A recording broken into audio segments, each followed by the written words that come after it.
जय माता रानी दोस्तों, मैं नीता आपके अपने चैनल नीता विक्रम में आपका स्वागत करती हूँ। माँ लक्ष्मी के नाम का जयकारा लगाएं, कमेंट सेक्शन में जय माता रानी एवं ओम नमो भगवते वासुदेवाय अवश्य लिखिए। आप सभी को देव दिवाली पर्व की हार्दिक शुभकामनाएं। आज मैं आपको बताने वाली हूँ कार्तिक मास में पूर्णमासी का व्रत आपको किस दिन पे रखना है।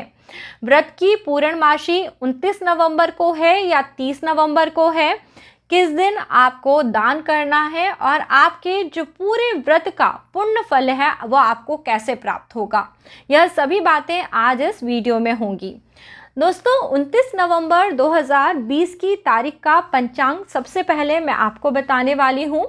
इस दिन सुबह जब सूर्य उदय होगा तब चतुर्दशी की तिथि है, तो सुबह के समय जो लोग कार्तिक का स्नान करेंगे वह बैकुंठ चतुर्दशी की तिथि का स्नान करेंगे और इसके पुण्य फल की प्राप्ति करेंगे।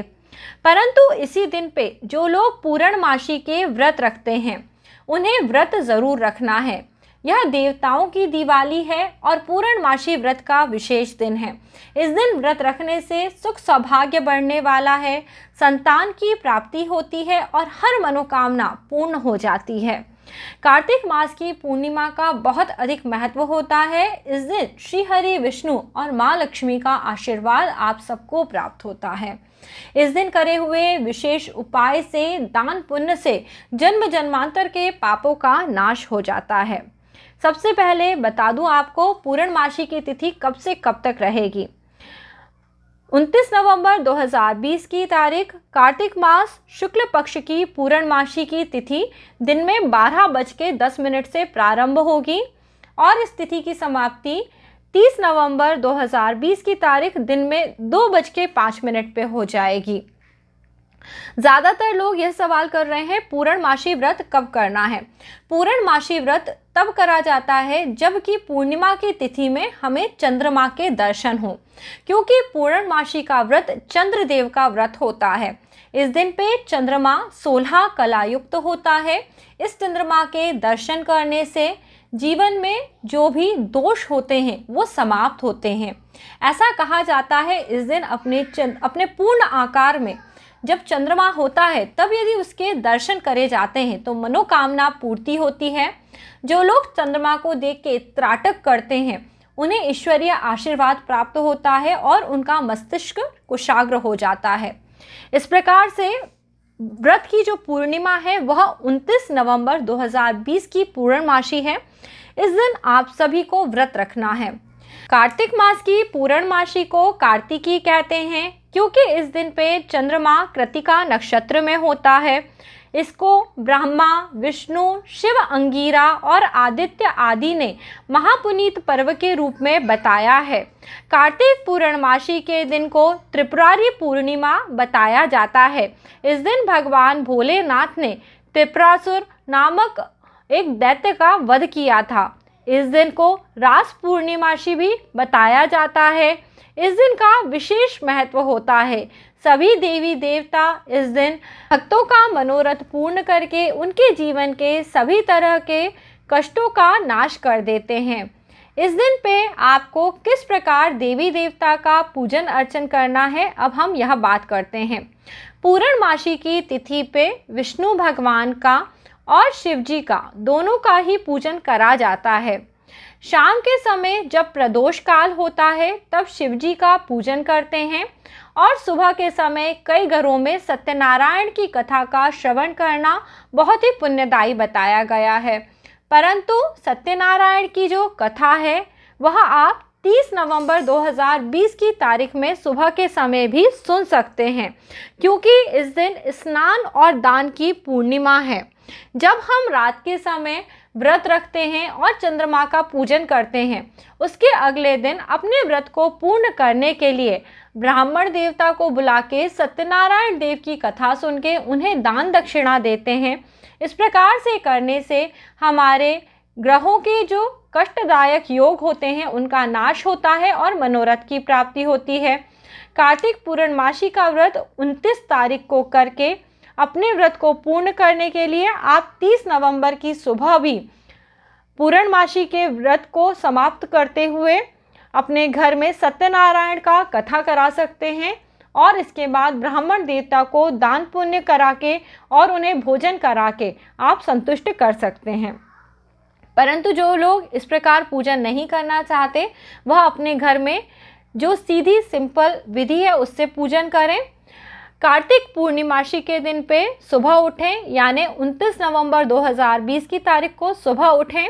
कार्तिक के समय में सुबह के समय स्नान करने से श्री हरि विष्णु की कृपा प्राप्त होती है। तुलसी माता को जल दें, सूर्य देव को जल दें। यदि आप कार्तिक मास का महात्म्य पढ़ रहे हैं तो वह सब पूजा भी आप कर सकते हैं। नहीं कर रहे हैं तो अपने भगवान के मंदिर में विष्णु भगवान, माँ लक्ष्मी को और भोलेनाथ, माता पार्वती सभी का पूजन करें। सभी देवी देवताओं को स्नान कराएं। भोलेनाथ को सफ़ेद रंग के चंदन का तिलक लगाएं। विष्णु भगवान को पीले रंग के चंदन का तिलक लगाएं और जितनी आप में भक्ति और श्रद्धा है उससे पूजा करिए, क्योंकि सामान यदि थोड़ा कम ज़्यादा भी हो तो भी ईश्वर की कृपा आप पे पूर्ण होती है यदि आप अपनी संपूर्ण श्रद्धा के साथ भगवान के चरणों में अपने आप को समर्पित करते हुए पूजन करते हैं। कई लोग नाना प्रकार के चीज़ों को जुटाने में इतने व्यस्त हो जाते हैं कि वह क्रोध करने लग जाते हैं, दूसरों का अपमान करने लगते हैं, तो उनकी व्रत का जो संपूर्ण फल होता है उसका नाश हो जाता है।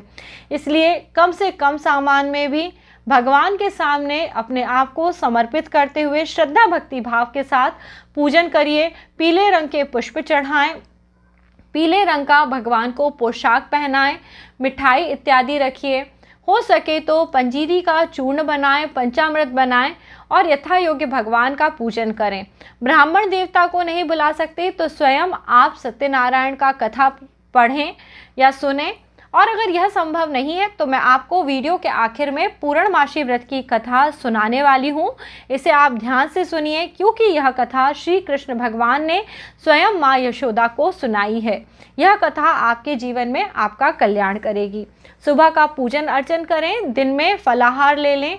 जो भी मौसमी फल आप भगवान विष्णु को चढ़ाएंगे वह आप इस दिन ग्रहण कर सकते हैं। ड्राई फ्रूट खा सकते हैं, चाय पी सकते हैं।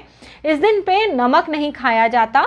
पूर्णमासी के दिन पे साबूदाने की खीर या मखाने की खीर बना के पूजन करने से माँ लक्ष्मी शीघ्र प्रसन्न होती हैं, और इस तरह से पूजा करने से आपके बच्चों के जीवन में सुख सौभाग्य बढ़ता है और सभी तरह के रोग शोक कष्ट दूर हो जाते हैं।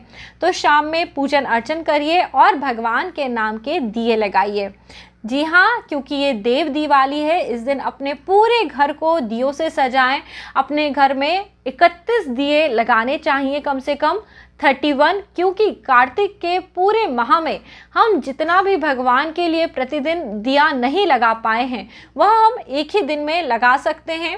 यदि आपने इस पूरे माह में कार्तिक के महीने में भगवान के निमित्त दिया लगाया है तो कार्तिक पूर्णमासी के दिन पे तांबे अथवा पीतल का दिया मंगा के उसमें घी और बाती रख के इसका दान जरूर कर दीजिए। इसके अलावा पूर्णमासी के व्रत करने के लिए आपको इस दिन पे सफ़ेद वस्तुओं का दान जरूर करना चाहिए। ऐसा करने से चंद्रदेव प्रसन्न होते हैं और आपको चंद्रमा के शुभ फलों की प्राप्ति होती है। इस दिन पे चीनी का, दूध का, चावल का दान करना चाहिए, या फिर इन सभी चीज़ों से बनी हुई खीर को गरीबों में बांटना चाहिए, जिससे कि आपके व्रत का पुण्य फल आपको प्राप्त हो सके। इसके साथ ही साथ पूजन क्या करना है, शाम के समय प्रदोष काल में आप सभी अपने घर के मंदिर में पंचामृत बना के भोलेनाथ, माँ पार्वती का अभिषेक करें और वहाँ पे भगवान को प्रसन्न करने के लिए भगवान के 108 नाम भोलेनाथ के आप बोलें और उनका पूजन अर्चन करें। भोलेनाथ के निमित्त खीर इत्यादि का प्रसाद चढ़ाएं। जो भी आपने अच्छी मिठाई अपने घर में बनाई हो वो आप भगवान को प्रसाद स्वरूप अर्पित करें। कथा का श्रवण करें, हो सके तो मंत्र जाप करें। ओम श्राम श्रीम श्रोम सह चंद्रमत्से नमः। ओम श्राम श्रीम श्रोम सह चंद्रमत्से नमः। इस प्रकार से पूजन करें। एक पीतल का लोटा लेके उसमें थोड़े से चावल लें, थोड़ा कच्चा दूध डालें और पानी मिला के चंद्रदेव को इस लोटे से अर्घ दें। इसमें पूजा की यह विधि है कि जितने आपके व्रत पूर्ण होते जाएं उतने आटे के दिए बनाने चाहिए और उन्हें आपको अपने घर की छत पे लगाना चाहिए चंद्रदेव के निमित्त। इस प्रकार से जो लोग 32 पूर्णमासी के व्रत रखते हैं उनके जीवन के दुर्भाग्य का नाश हो जाता है और सौभाग्य का उदय होता है। पूर्णमासी के व्रत कई लोग कार्तिक की पूर्णमासी से भी शुरू करते हैं। पूर्णमासी के व्रत इसके अलावा बैसाख, मार्गशीर्ष के महीने और माघ के महीने से शुरू करना बहुत अच्छा बताया गया है। सिर्फ आपको भादो और पूस का महीना छोड़ के ये जो व्रत है आप शुरू कर सकते हैं पूर्णमासी के व्रत। इन व्रत में आप भगवान का पूजन यथाविधि करें, क्योंकि कोई भी व्रत का पुण्य फल आपको तभी प्राप्त होता है जब आप संपूर्ण विधि से व्रत करते हैं। व्रत के दिन पे भूल के भी क्रोध मत करिए, किसी के साथ अनर्गल बातचीत मत करिए। जीवन में आपको सुख सौभाग्य की तभी प्राप्ति होगी। अब मैं आपको पूर्णमासी व्रत की वह कथा सुनाने वाली हूँ जिसे स्वयं श्री कृष्ण भगवान ने अपनी माँ यशोदा जी को सुनाया था। द्वापर युग की बात है। यशोदा जी ने कृष्ण से कहा, हे कृष्ण, तुम सारे संसार के उत्पन्न करता हो, पोषक करता और संहार करता हो। आज कोई ऐसा व्रत मुझे बताओ जिसके करने से मृत्यु लोक में स्त्रियों को विधवा होने का भय नहीं रहता।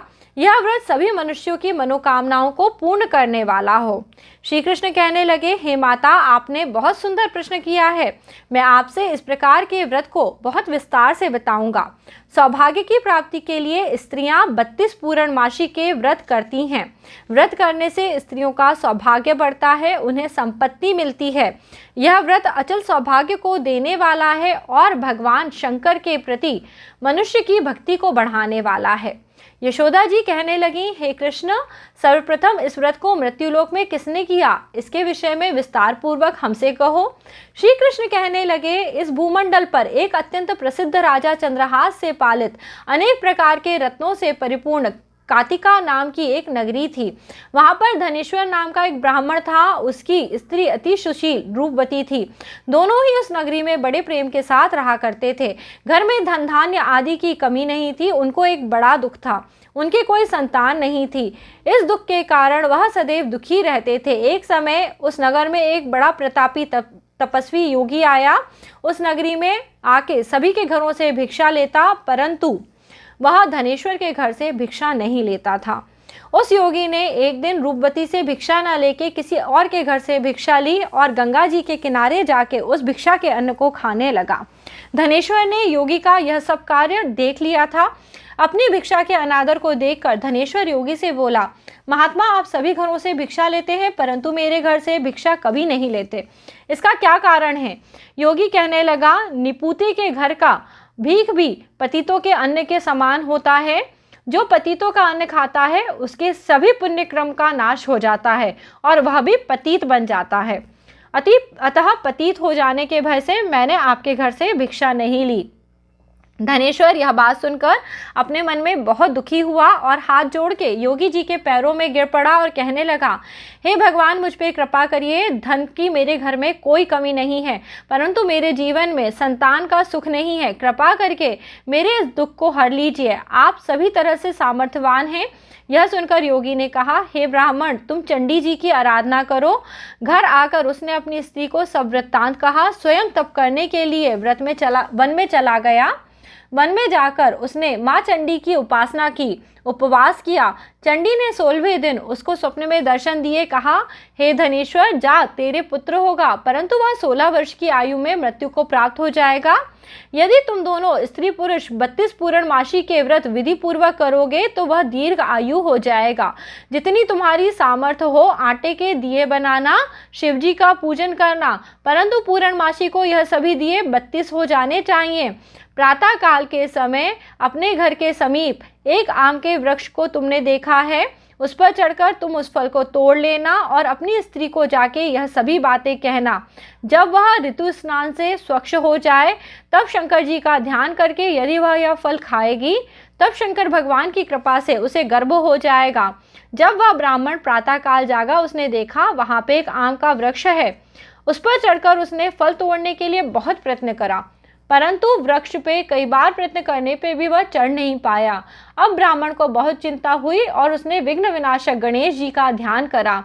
हे दयानिधे, हे दयाविंधो, अपने भक्तों के विघ्नों का नाश करो, मंगल कार्य को करने वाले, दुष्टों का नाश करने वाले, रिद्धि सिद्धि के देने वाले, आप मुझ पे कृपा करो, इतना बल दें कि मैं अपनी मनोकामना को पूर्ण कर सकूं।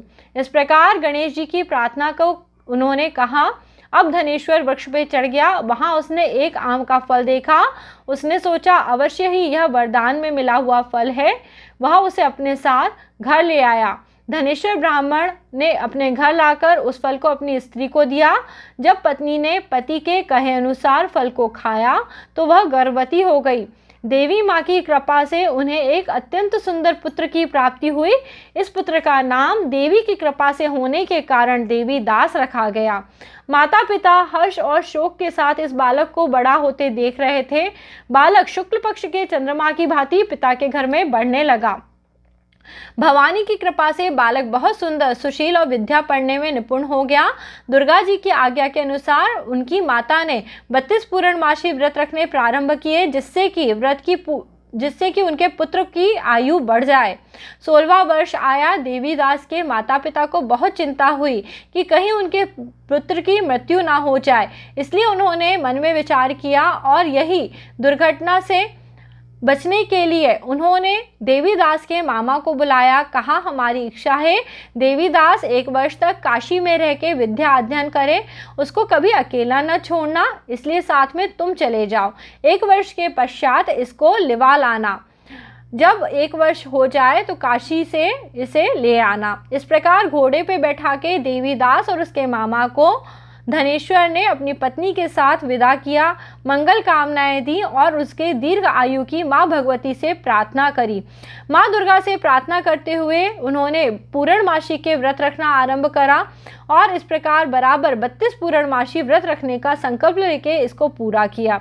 कुछ समय के बाद एक दिन वह दोनों मामा भांजा मार्ग में चलते हुए रात्रि बिताने के लिए एक गांव में ठहरे।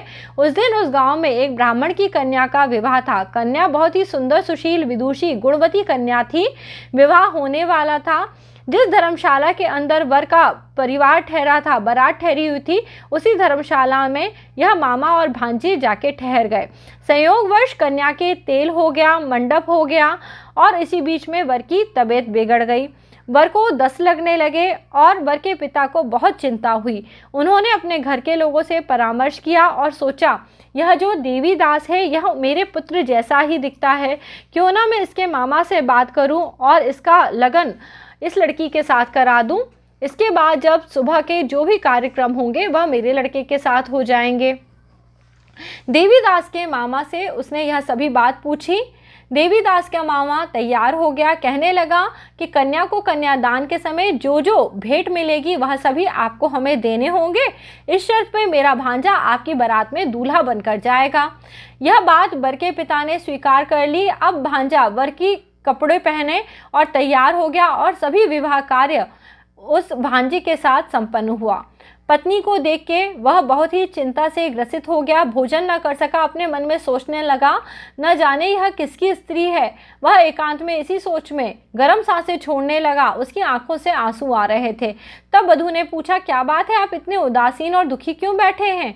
तब उसने कहा, सब बातें जो वर के पिता और उसके मामा के बीच में हुई थी उसको बता दी।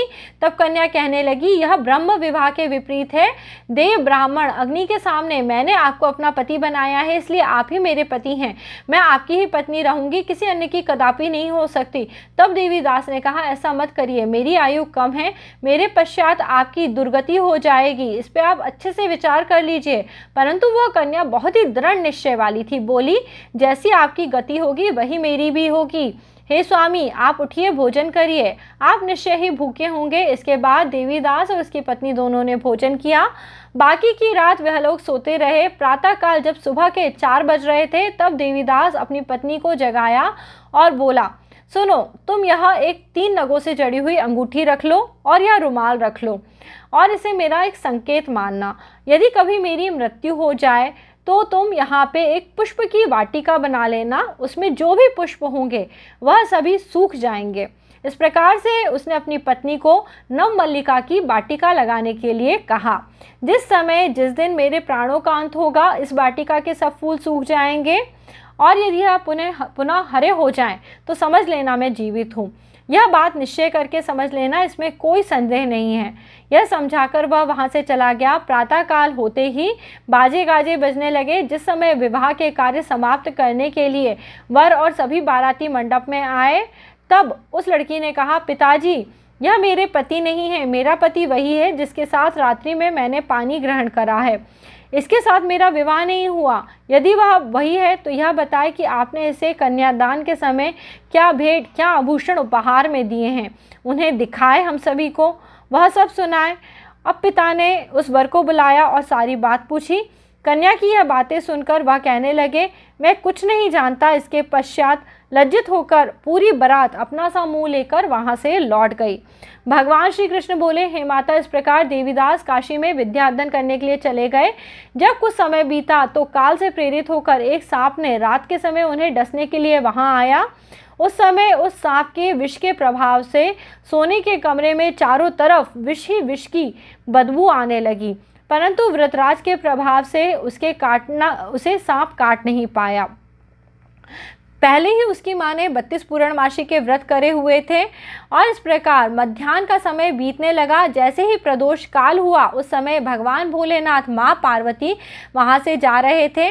वह बालक मूर्छित होकर गिर गया। यह देख के पार्वती जी शिव जी से बोलने लगी, महाराज, इस बालक की माता ने 32 पूर्णमासी व्रत करे हैं, जिसके प्रभाव से हे भगवान आप इसको प्राण के दान दीजिए। भवानी के कहने पे भक्तवत्सल भगवान शिवजी ने उसके प्राणों का दान दे दिया। इस व्रत के करने से काल भी उस व्यक्ति का कुछ नहीं बिगाड़ पाया और उसकी स्त्री जो उसके बारे में प्रतीक्षा कर रही थी, अब उसने देखा पुष्प वाटिका के सभी पुष्प हरे भरे हैं। उसे बहुत आश्चर्य हुआ, परंतु सभी पुष्पों को हरा भरा देख के उसने अपने पिताजी से कहा, अवश्य ही मेरे पति जीवित हैं, आप उन्हें ढूंढ लाइए। जब 16वां वर्ष व्यतीत हो गया, तब देवीदास अपने मामा के साथ काशी से चल दिए। इधर उनके ससुर उन्हें ढूंढने जाने के लिए निकलने ही वाले थे कि मामा वांजे वहां आ पहुंचे। उन्हें आया देख के ससुर जी को बहुत प्रसन्नता हुई। उन्होंने अपने सभी नगर के लोगों को वहां बुलाया। सबने निश्चय करा यह अवश्य ही वह बालक है जिसका कन्या के साथ विवाह हुआ है। अब सबने उसे पहचान लिया और इसे विधि के हाथ अच्छी विधि मानते हुए उस कन्या को देवीदास के साथ विदा कर दिया। देवीदास अपने मामा और पत्नी को लेके और अपने ससुर के द्वारा दिए हुए धन और दहेज के सामान को लेकर अपने घर और गांव की तरफ लौट पड़े। गांव के लोगों ने जब उसे गांव के निकट आते देखा तो उनके माता पिता को जाकर खबर दी, तुम्हारा पुत्र देवीदास अपनी पत्नी मामा के साथ आ रहा है। ये समाचार सुनकर पहले उन्हें बिल्कुल विश्वास नहीं हुआ, किंतु जब और लोगों ने आके इस बात का समर्थन किया उनको बहुत आश्चर्य हुआ। लेकिन थोड़ी देर में ही देवीदास को वहाँ आया देखकर माता पिता हर्ष से फूले ना समाए। उसने अपनी पत्नी के साथ माता पिता के चरणों में झुक के प्रणाम किया। पत्नी ने भी अपने सास ससुर के चरण को स्पर्श करके उनसे आशीर्वाद लिया। माता पिता ने अपने पुत्र और पुत्रवधू का स्वागत किया, उन्हें हृदय से लगाया। दोनों खुशी के मारे रोने लगे। पुत्र और पुत्रवधू की आने की खुशी में धनेश्वर ने बहुत बड़ा उत्सव करा। कई ब्राह्मणों को दान दक्षिणा देकर प्रसन्न किया। श्री कृष्ण जी कहने लगे, इस प्रकार धनेश्वर 32 पूर्णमासी के व्रत के प्रभाव से पुत्रवान हो गया। जो भी स्त्री इस व्रत को करती है वह जन्म जन्मांतर के विधवा होने का दुख नहीं भोगती, सदैव सौभाग्यवती रहती है। यह मेरा वचन है, इसमें कोई संदेह नहीं है। यह व्रत पुत्र पौत्र को देने वाला है, संपूर्ण मनोकामनाओं को पूर्ण करने वाला है। 32 पूर्णमासी के व्रत करने से सब इच्छाएं भगवान शिव जी की कृपा से पूरी हो जाती हैं। जय बोलिए हर हर महादेव। अगर दोस्तों आज का यह वीडियो आपको पसंद आया है तो इसे लाइक करना, परिवार मित्रों के साथ अधिक से अधिक शेयर करना, और यदि नीता विक्रम चैनल पर आज पहली बार आए हो तो चैनल ज़रूर सब्सक्राइब करना। विष्णु भगवान और माँ लक्ष्मी की कृपा आप सभी को प्राप्त होगी और इसी प्रकार सभी ज्ञानवर्धक जानकारियाँ भी मिलती रहेंगी। अगला वीडियो लेके आपसे जल्दी मिलती हूँ। जय माता रानी। आप सब सदैव खुश रहें, प्रसन्न रहें।